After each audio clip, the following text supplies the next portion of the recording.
Abraham, I am a counselor and I work with a lot of young people. It is wonderful. And I see a tremendous amount of suffering, vet abuse of all kinds. And when you talk about people being where they choose to be or the law of attraction, I don't understand how these young people have deserved what they are. Oh, it is not a matter of deserving. It is not a matter of worthiness. It is not a matter of doing something right or wrong and getting blessed or punished. It is a matter of the way you are thinking and thereby feeling attracting more, you see. We know it is always difficult when you see someone, especially someone very young, experiencing something that you know they don't want. And the very common question is, Abraham, I wouldn't have, or they would not have, created that in their experience because it is certainly something awful that they do not want. And we say, we did not say they did it on purpose. We did not say it was their deliberate intent, but we do say that they attracted it. Now, the thing that is most difficult, especially as you are looking at the little ones, the younger ones, not so hard to acknowledge that a grown man or woman is responsible for their experience, but what about these little ones? And we say the premise that is confused, that keeps you from understanding fully that they are attracting into their experience, is the belief that one must be able to talk in order to communicate. When what we are wanting you to understand is that you are all receiving blocks of thought from one another. And so that little one, as it is, let us say that a little baby is born to a mother, a wonderful woman, who wants only the best things for her baby. A woman who would not in any way take any sort of action that would be detrimental or that she believed would be detrimental to this baby. But she does not see the baby as safe and well in its world. She sees this baby as a very vulnerable thing being born into a very terrible, harassing, negative society. And so right away, she sets up in her mind guarded feeling. She wants to protect this baby because she does not believe in its natural right to freedom and safety. And so in her concern, in her great concern, as she holds the baby and tries to protect the baby, what the baby is receiving from this woman, even if the woman is not speaking, is the message, this is a very dangerous place. You are a vulnerable being, and you must watch out for everything. And so even before the baby can speak, it begins to develop those feelings of vulnerability. And from the feeling of vulnerability, it begins to reach out and attract. You may say it isn't fair. We should do a better job of protecting our babies. And we say to you, those babies are not the babies you think they are. They are very old beings coming into this experience. And in most cases, they are much wiser than most adults have grown to be by the confusion of the life experience, you see. But it does help you. We're not saying it makes you feel better about it when you see someone mistreated, but it does help you to understand that they are the attractors of it. And furthermore, you cannot help them in any possible way unless you are able somehow to help them see that they are responsible for what they are attracting in some way. Because they absolutely are. And if you're willing to help them give the credit to that one or that one or that one, then you are putting them in a position where they will never feel their power and they will never have things the way they want them to be. There will always be a monster in their closet somewhere ready to get them and eager to do so. Watch for their emotion. When you are dealing with someone who is showing tremendous negative emotion, do as we do. Have a little party of celebration, because that means they really want something. They currently don't have it, but they really want it. And wanting is the beginning of all deliberate creation, and so all you have to do is very subtly help them discover what they want. Now, the thing about counseling is that as they are in this place of great negativity, as you are trying to offer them that which will get them out of it, very often they're resistant to it. It is like a tug of war going on.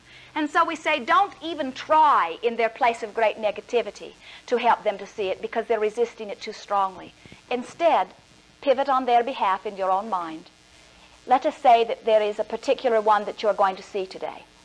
And you remember from the last 3 or 4 times that this one is absolutely not responsive to anything you have to say, that he is in such great pain that it is as if he is in a world of his own, and nothing you can do seems to be making any difference.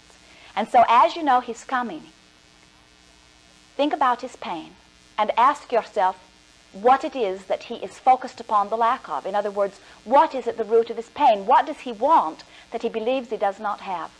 The majority of time it will be one thing: freedom. He does not feel free, and he is an evolved being that must be free, and he'd rather die than not be free.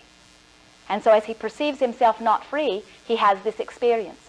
As you perceive him as free, as you see him on the path of discovery, as you recognize that you and others like you will help him to understand his power, then you get feeling better on his behalf.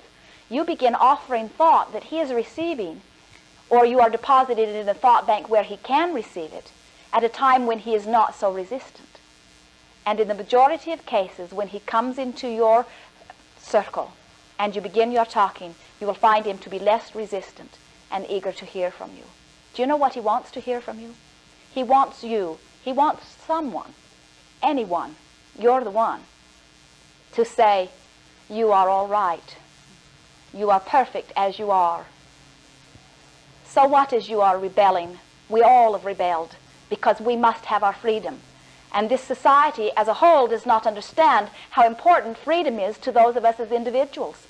Tell him your resistance to buckling the seatbelt just because someone else says that you have to. Tell him that you understand his rebellion because you feel it also. And tell him that you think rebellion is good because it indicates that he is alive and wanting. And tell him you would far rather have someone rebellious in your experience than someone saying, who cares?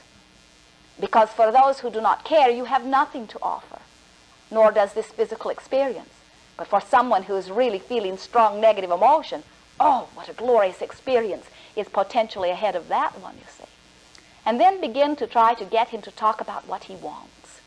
Oh, he will start out by telling you what he doesn't want, for the world is very ugly to him. But as you stop him and say, there you are acting like a physical being, those may not be the appropriate words. But as you say to him, now wait a minute, I didn't ask you what you don't want. I'm really wanting to know what you do want. And I know from my own experience that there is never a time that I know more clearly what I do want than when I'm experiencing what I don't want. And so rather than harping upon what we don't want, what is it that you do want?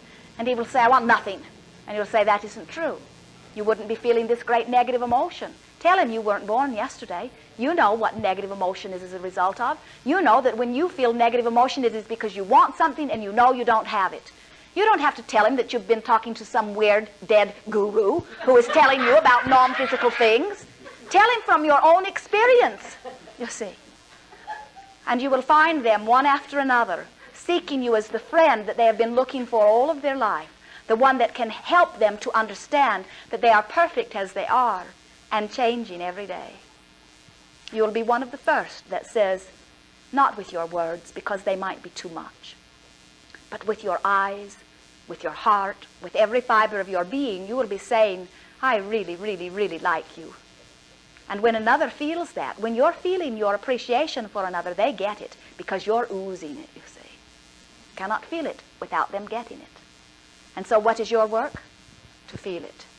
Your work is to give thought to these beings, with or without them, to the point that you feel your genuine love and appreciation. Appreciation. You're not trying to fix what is broken. Nothing is broken. You're just trying to offer enough appreciation toward them that maybe they will receive some of it, you see. This world abounds with doubt, self-doubt, lack of self-esteem. And where do you get it? You get it from each other. You get it from criticizing each other, from pigeonholing each other, from saying this is the standard and you don't meet it. And so you develop this feeling of inferiority when you have not one reason to feel inferior about anything. And if you can impart that message some way, oh, what a counselor you are. Thank you. Indeed.